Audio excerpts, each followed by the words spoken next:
Assalamualaikum warahmatullahi wabarakatuh. My name is Piksha Mendasari and I will presenting my final project in nonlinear physics about non-linear Schrödinger equation using Crank-Nicolson method. Okay, first let's see what is non-linear Schrödinger equation. Non-linear Schrödinger equation is a mathematical method to comprehending wave propagation in a variety of physical environments. The difference from linear physics is the non-linear Schrödinger equation is dependent in wave functions, intensity, and interact to maintain shape and velocity. Okay, how to get the solutions of this nonlinear Schrödinger equation? We can use Ansatz approach, which is emphasizes the between dispersion and nonlinearity that controls soliton behavior in analytical and numerical calculation. And for the numerical calculation, we can use a Crank-Nicolson method. In my final project, I am using Crank-Nicolson method as known for the unconditional stability and energy conservation, which is included in the finite difference approximation. So let's see the general form.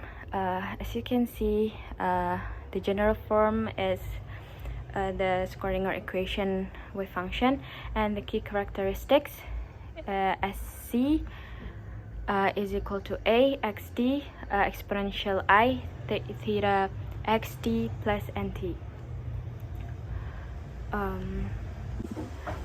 We know that the a and theta is the real function and c is the constant function.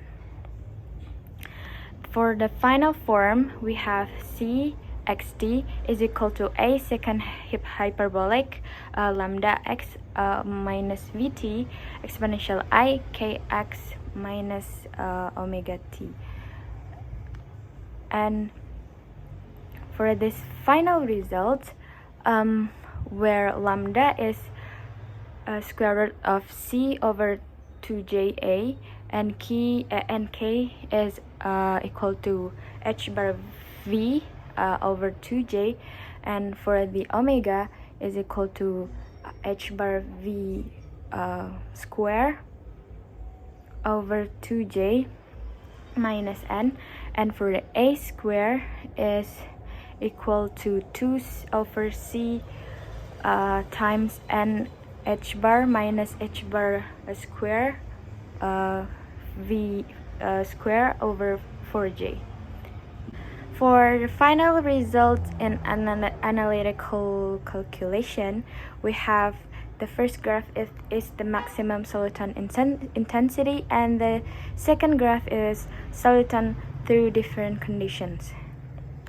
Figure 1 indicates the Figure 1 and 2 indicates the relationship between intensity and the position x through a period of time.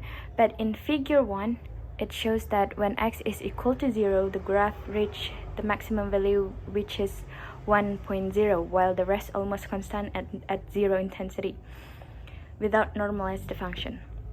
And then the Figure 2 represents the different condition of the t value based on the general equation of nonlinear Schrödinger equation. So this is the graph of soliton at the fixed time through different conditions, where the graph will look differently when the soliton at the fixed time, yet the position x changes through period of time. The graph shows intensity decreased as it changes over time. It experiences decreasing intensity when the position x moves away from the initial position, and at the end the graph reaches constant intensity throughout the time. Next, this is the graph of the result of numerical calculation, where the first graph is the single peak solution graph intensity with numerical calculation, and the second graph is soliton graph intensity with numerical calculation in different conditions. So the first graph shows that one peak and two valleys which is the peak still at 1.0 intensity, while the valleys are under 0 intensity. The graph provided the relationship between the intensity of soliton against the positions x over time.